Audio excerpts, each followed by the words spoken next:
오늘 우리에게 주시는 하나님의 말씀은 로마서 8장 26절에서 39절까지의 말씀입니다. 로마서 8장 26절에서 39절까지의 말씀을 교독하시고 마지막 절은 함께 합독하시도록 하겠습니다.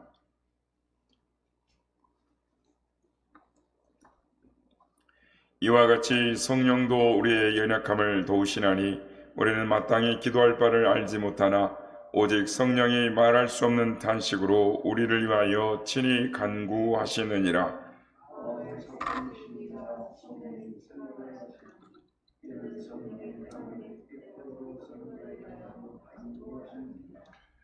우리가 알거니와 하나님을 사랑하는 자 곧 그의 뜻대로 부르심을 입은 자들에게는 모든 것이 합력하여 선을 이루느니라.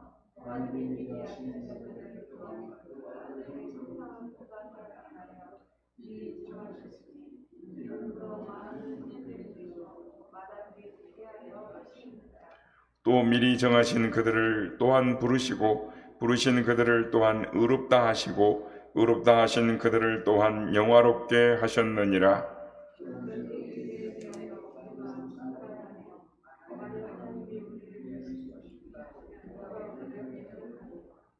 자기 아들을 아끼지 아니하시고 우리 모든 사람을 위하여 내주신 이가 어찌 그 아들과 함께 모든 것을 우리에게 주시지 아니하겠느냐.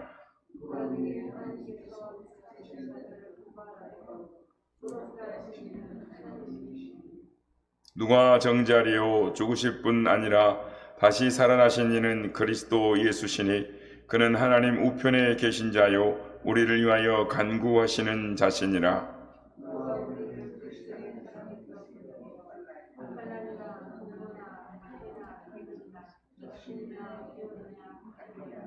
기록된 바 우리가 종일 주를 위하여 죽임을 당하게 되며 도살당할 양같이 여김을 받았나이다 함과 같으니라.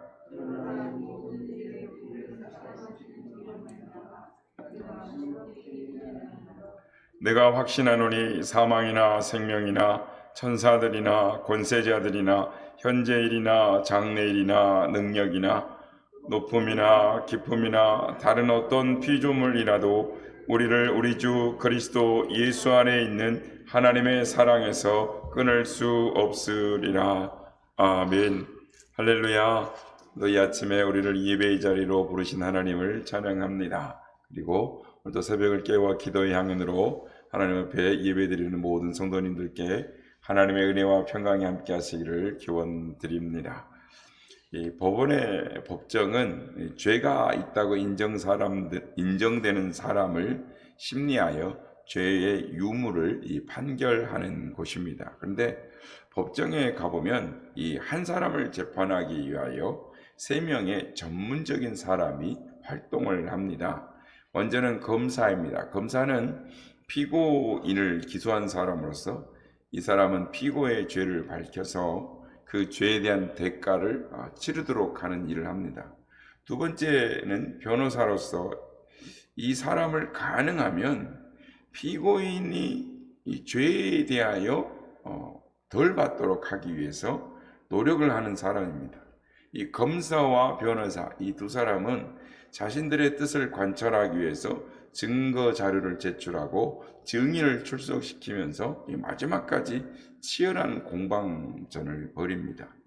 1심에서 패소하면 고등법원에 항소를 하고 또 고등법원에서 패소하면 대법원까지 이 상고를 하는 이 심판을 청구하는 것을 볼 수 있습니다.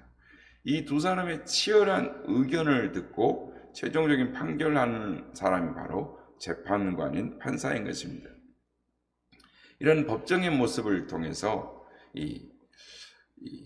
사도 바울은 영적인 분야에 그대로 적용을 하여 이 영적인 진리를 설명을 하고 있습니다. 오늘 본문의 사도 바울은 성도인 즉 우리들을 놓고 예수님과 사탄이 벌이는 이 치열한 공방전을 소개를 하고 있습니다. 사탄은 우리 성도들을 고발하는 일을 합니다. 정죄합니다. 우리에게 이런 죄가 있다라고 고발할 뿐만 아니라 그 죄에 대하여 이러한 벌을 받아야 하지 않겠냐고 기소를 하는 것입니다. 여기에 대해서 우리 주님은 우리를 위하여 하나님께 간구합니다. 끝까지 우리를 변호하시고 사랑하시는 것입니다. 이런 영적 세계의 모습을 오늘 보면 31절을 보면 이렇게 단적으로 묘사를 하고 있습니다. 31절입니다.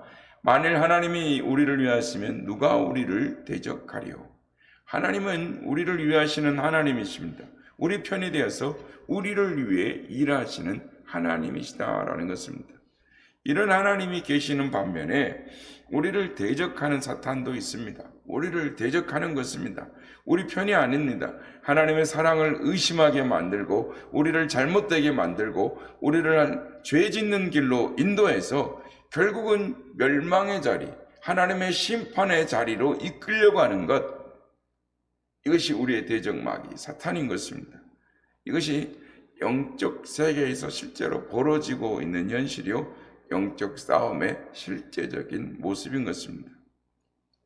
사랑하는 성도 여러분, 하나님은 우리를 위하시는 하나님이심을 믿으시길 바랍니다. 우리 편이 되어서 우리를 변호하시고 우리를 사랑하시고 우리를 도와주시는 그 하나님이심을 믿으시길 바랍니다. 그 믿음이 우리를 넘어지지 않게 하고 그 믿음이 우리를 승리하게 하고 그 믿음이 우리를 풍성하게 하는 것입니다. 그러면 하나님은 우리를 어떻게 위하시는 것입니까?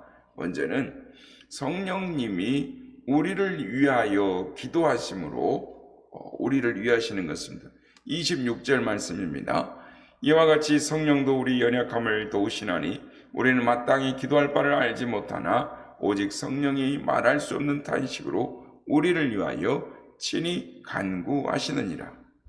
하나님이 우리를 위하시는 첫 번째 방법은 우리를 위해 기도하시는 것입니다.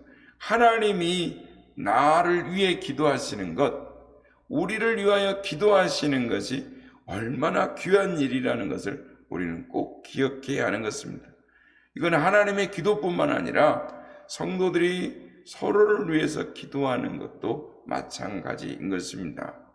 다른 사람을 위하여 기도하는 것, 즉 다른 사람에게 다른 사람을 위하는 것이 이보다 더 좋은 것이 없다라는 것을 우리는 믿어야 하는 것입니다. 목회자가 여러분을 위해 기도하는 것이 여러분을 가장 잘 위하는 것입니다. 여러분의 목회자를 위해서 기도하는 것이 목회자를 잘 위하는 것입니다. 남편이 부인을 위해서, 부인이 남편을 위해서, 부모가 자녀를 위해서, 자녀가 부모를 위해서 기도하는 것, 이것이 서로를 위해 가장 잘하는 것임을 믿으시고 서로를 위해 기도하시는 일에 힘쓰시는 여러분들이 되시길 축복합니다. 예수님이 십자가를 지시기 전에 사단은 가장 극렬하게 활동을 했습니다. 그래서 주님은 베드로를 향하여 시몬아 시몬아 보라 사단이 너희를 밀가부르듯 너희를 요구하였으나 그러나 내가 너를 위하여 내 믿음이 떨어지지 않기를 기도하였노니 너는 돌이킨 후에 내 형제들을 굳게 하라 라고 말씀을 하십니다. 베드로가 주님을 모른다라고 3번씩 부인하고 부인만 할 뿐만 아니라 주님을 저주까지 했던 그런 최악의 상황에서 그가 다시 돌이키고 회복할 수 있었던 것은 주님의 이 기도가 있었기 때문입니다. 주님은 이 주님의 기도가 응답되어서 베드로가 다시 일어날 것을, 일으키실 것을 믿었습니다. 하나님께서 예수님의 기도를, 성령님의 기도를 응답하지 않으시면 누구의 기도를 응답하시겠습니까? 성령 하나님이 나를 위하여, 우리를 위하여 기도하고 계신다는 것이 얼마나 귀한 일인지 모릅니다. 우리가 바로 이런 축복을 받은 자인 것을 꼭 기억할 수 있는 여러분들이 되시길 바랍니다. 여러분, 여러분의 가족이 어떤 어려운 가운데 처해 있습니까? 가장 완강하게 버티고 있습니까? 여러분들이 고난의 터널을 지나가고 있습니까? 이러한 때야말로 더욱 기도해야 할 때임을 기억하시고 더욱 기도에 힘쓰시는 여러분 되시길 바랍니다. 기도는 하나님의 능력을 입는 것입니다. 하나님의 은총을 입는 것입니다. 하나님의 능력보다 더 좋은 것은 없습니다. 하나님의 능력을 힘입지 않고 어떻게 우리의 힘만으로 문제를 해결해 나가고 구원의 역사, 회복의 역사가 일어날 수가 있겠습니까? 복음성에 이런 가사가 있습니다. 당신이 지쳐서 기도할 수 없고 눈물이 빗물처럼 흘러내릴 때 주님은 아시네. 당신의 약함을 사랑으로 돌보아 주시네. 누군가 널 위해 기도하네. 내가 홀로 외로워서 마음이 무너질 때 누군가 널 위해 기도하네. 성령 하나님이 여러분을 위하여 기도하고 계시는 것입니다. 여러분은 결코 혼자가 아닌 것입니다. 성령 하나님이 함께 하시고 여러분을 위하여 기도하고 계시는 것입니다. 당신이 홀로 남았다라고 느껴질지라도 혼자가 아닌 것입니다. 성령 하나님이 함께 하시는 것입니다. 그러므로 용기를 얻으시고 힘을 내쓰는 여러분들 되시길 주의 이름으로 축복합니다. 둘째, 예수님께서 우리와 함께 하시면, 그러니까 예수님과 함께 우리에게 모든 것을 주심으로 우리를 하나님이 위하십니다. 오늘 보면 32절을 보면 자기 아기들을 아끼지 아니하시고 우리 모든 사람을 위하여 내주신 이가 어찌 그 아들과 함께 모든 것을 우리에게 주시지 아니하겠느냐. 부모에게 있어서 가장 귀한 것은 자기의 생명이라고 할 것입니다. 그러나 그보다 더 귀한 것이 있습니다. 그건 사랑하는 자녀일 것입니다. 자기 몸으로 낳고 금이야 오기야 30년 동안을 기른 그 자녀들이 왜 귀하지 않겠습니까? 그런 자녀들을 시집 보내면서 눈물 흘리지 않는 부모가 거의 없습니다. 그렇게 귀한 딸을 시집 보낸 부모님들은 당연히 그 자식 사랑이 사이에게로 당연히 옮겨가게 되는 것입니다. 그래서 사이가 오면 그렇게 잘 대접할 수가 없는 것입니다. 씨암탉까지 잡아주는 것입니다. 그렇게 사랑스러운 딸까지 준 마당에 못할 것이 무엇이겠습니까? 이것이 바로 하나님의 사랑의 예표인 것입니다. 하나님은 우리를 위해서 독생자 예수를 보내주셨습니다. 우리를 구원하시기 위하여 그 사랑하는 아들을 십자가에 못 박게 하실까지, 목숨까지 버리게 하셨습니다. 그렇다면 하나님은 독생자 예수님과 우리 중에 누구를 더 사랑하는 것입니까? 예수님을 더 사랑하십니까? 아니면 우리를 더 사랑하십니까? 하나님은 예수님을 사랑하는 만큼 우리를 사랑하시는 것입니다. 예수님을 사랑하시는 그만큼 똑같이 우리를 사랑하시는 것입니다. 이것이 우리를 향한 하나님의 사랑인 것입니다. 이렇게 사랑하는 존재가 되었기에 우리는 하나님의 모든 것을 얻을 수 있게 된 것입니다. 이렇게 사랑하는 우리에게 하나님은 모든 것을 주시는 것입니다. 예수님에게 모든 것을 주신 것처럼 우리에게도 똑같이 모든 것을 주시는 줄 믿으시길 바랍니다. 이것을 믿고 확신하며 나아갈 때에 우리에게 놀라운 하나님의 은혜와 사랑, 그 축복이 우리에게 임하는 것입니다. 그런데 여기에 한 가지 조건이 있습니다. 그 아들과 함께라는 조건입니다.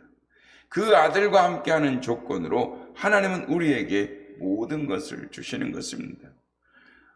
사람들이 이 장모님의 사랑을 받는 것은 장모님의 딸과 함께 살기 때문입니다.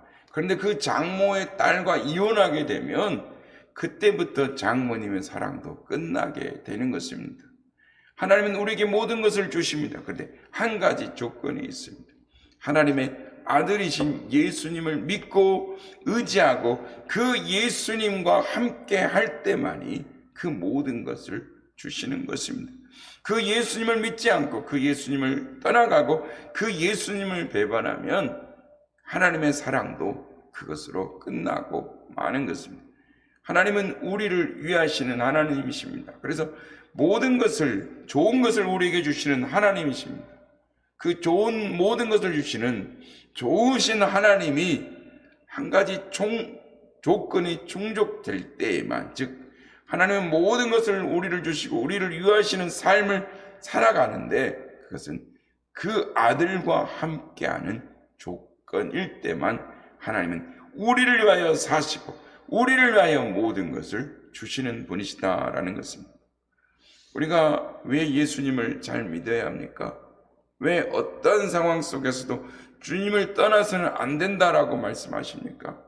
세상에 다른 것은 다 잃어도 왜 그 주님의 이름을 끝까지 붙잡아야 한다라고 말씀하십니까? 그 아들과 함께 모든 것을 주시기 때문인 것입니다. 사랑하는 성도 여러분, 하나님의 축복을 누리고 싶지 않으십니까? 하나님으로부터 모든 것을 받고 싶지 않으십니까?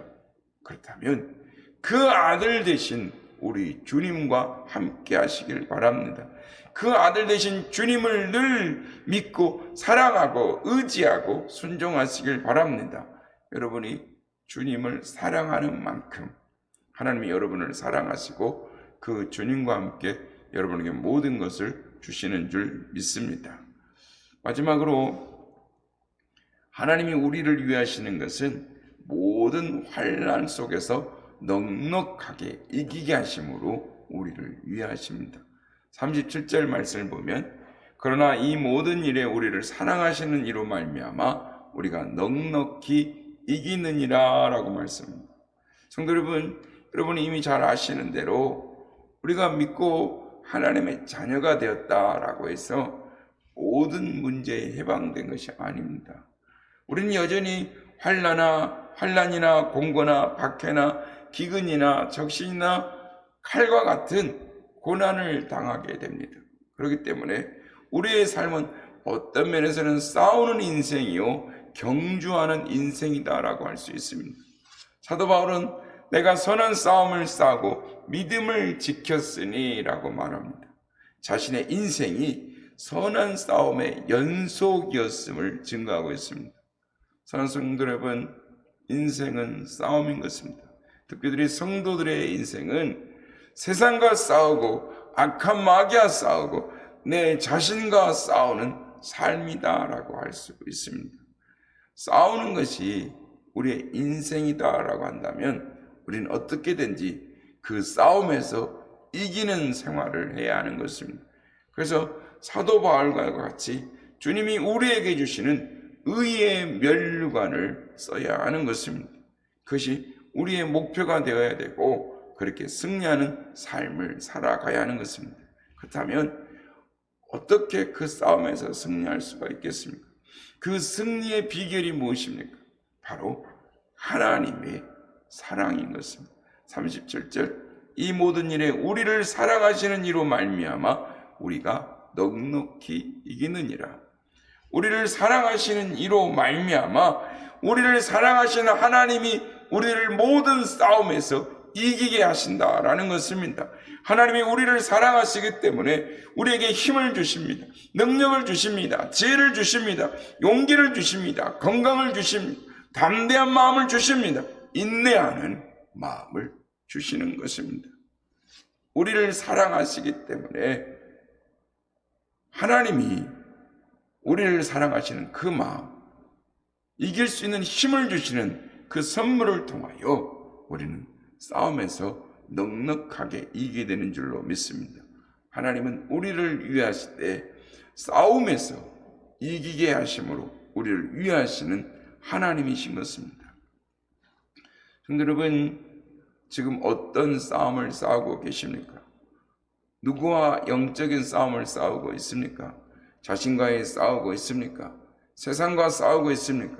그 싸움에서 여러분은 이기고 있습니까? 아니면 그 싸움 때문에 힘이 드십니까? 힘을 내시기를 바랍니다.